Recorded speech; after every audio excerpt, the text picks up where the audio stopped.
Super 6 కార్యక్రమంలో భాగంగా ఈరోజు 52వ డివిజన్ రంగనాయకులపేటలో 20వ బూత్లో ప్రచార కార్యక్రమంలో నగర మైనార్టీ అధ్యక్షుడు సయ్యద్ ఇక్బాల్ మాట్లాడుతూ ఎన్నికల కోసం ప్రజలు ఎదురు చూస్తున్నారని, ఈ సైకో ప్రభుత్వం పోవాలి, తెలుగుదేశం ప్రభుత్వం రావాలనే ఉత్సాహంతో ప్రజలందరూ నిశ్శబ్ద విప్లవాన్ని పాటిస్తున్నారని అన్నారు. కొంతమంది YSR Congress party social media Paytm batch చేస్తున్న దుష్ప్రచారాన్ని ఖండించారు. ఈ కార్యక్రమంలో డివిజన్ అధ్యక్షుడు వెంకయ్య యాదవ్, డివిజన్ ఇన్ఛార్జి షేక్ రియాజ్ బాషా, డివిజన్ ఉపాధ్యక్షులు అఫ్జల్, సుధీర్, రజాక్, గయాజ్, మనోజ్, నవాజ్, సమీర్ తదితరులు పాల్గొన్నారు. నారా చంద్రబాబు నాయుడు గారి నాయకత్వం, వర్ధిల్లాలి పొంగూరు నారాయణ గారి నాయకత్వం, వర్ధిల్లాలి తెలుగుదేశం పార్టీ.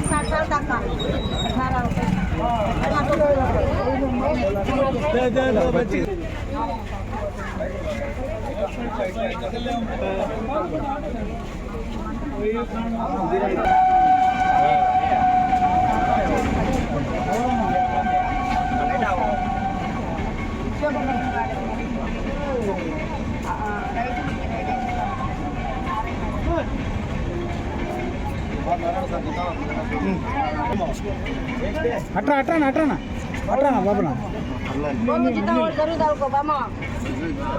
जिताना है भारत में.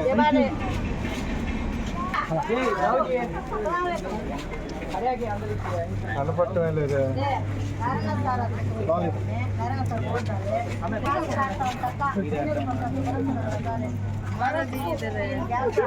जिला में पाइप कनेक्शन देखो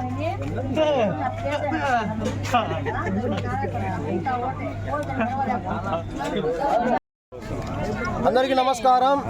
ఈరోజు నా పేరు సయ్యద్ ఇక్బాల్ అహ్మద్, నెల్లూరు నగర మైనార్టీ అధ్యక్షుడిని. ఈరోజు రంగనాయకులపేటలో ఏదైతే 20 బూత్ ఉందో దాంట్లో ప్రచార కార్యక్రమం చేస్తున్నాం, సూపర్ 6 కార్యక్రమం. ఇందులో భాగంగా ఈరోజు నాయకులందరూ కలిసి ఈ ఏరియాలో తిరగడం జరిగింది. ప్రజల్లో నుంచి విశేష స్పందన రావడం, సంతోష వాతావరణం వాళ్ళ మొహాల మీద కనిపిస్తుంది. ఏదైతే ఈ ప్రభుత్వం పోయి 2024లో కొత్త ప్రభుత్వం రాబోతుందని చెప్పేసి ప్రజల్లో విశేష స్పందన కూడా వస్తుంది. ఏదైతే ఈ మనం తిరుగుతున్నామో ప్రజల్లో మంచి స్పందన రావడం చాలా సంతోషకరం. అదేవిధంగా నారాయణ సార్ చేసిన అభివృద్ధి కానీ, ఏదైతే చంద్రబాబు నాయుడు గారు ప్రభుత్వం గత ప్రభుత్వంలో చేసిన అభివృద్ధి కానీ అవన్నీ వివరించి వాళ్ళకి రాబోయే రోజుల్లో నారాయణ గారికి మంచి మెజారిటీతో గెలిపించాలని చెప్పేసి ప్రతి ఒక్కరిని పేరు పేరున కోరుకోవడం జరిగింది.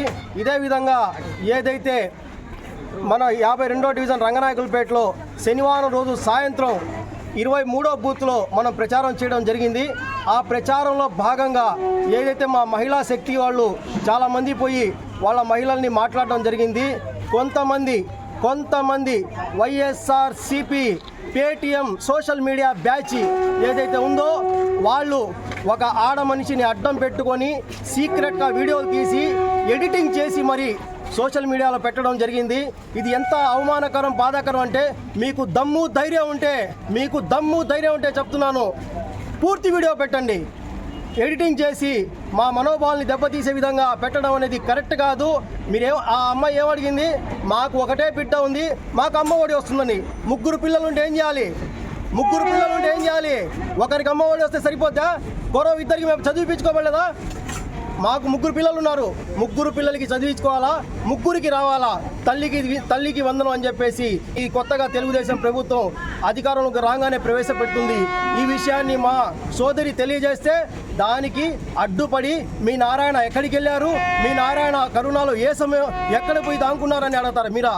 నేను చెప్తున్నాను, నారాయణ సారు తిరస్కరించిన ఏదంటే ఓటర్లు ప్రజలు తిరస్కరించిన నాయకుడు, ఎన్నుకున్న నాయకుడు అనిల్ కుమార్ యాదవ్ గారు కరోనా సమయంలో ఎక్కడున్నారు అని అడుగుతున్నా. ఎక్కడున్నారు?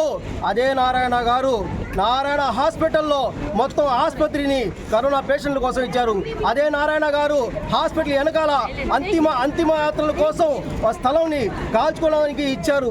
అదే నారాయణ గారు పేద ప్రజలకి నిత్యావసర సరుకులు పంపిణీ చేశారు. స్వతహాగా మా డబ్బులతో మేము కూడా కరోనా సమయంలో నిత్యావసర సరుకులు పంపిణీ చేయడం జరిగింది. 2వ డివిజన్ టీడీపీ తెలుగుదేశం పార్టీ అధ్యక్షుడు బి వెంకయ్య యాదవ్ నా పేరు. ఈరోజు నారాయణ గారు కనిపించలేదు అని పదే అనిల్ గారు చెప్తున్నారు. కరోనాలో నారాయణ గారు ఎలా వెళ్ళారు? మీ దెబ్బకి ఈ 4.5 సంవత్సరంలో మనుషులు అనే వాళ్ళే కనిపించకుండా మీ రౌడీజానికి కనిపించకుండా పోయారు. ఈరోజు మీరు నారాయణ గారిని ప్రశ్నించే స్థాయికి వచ్చారు.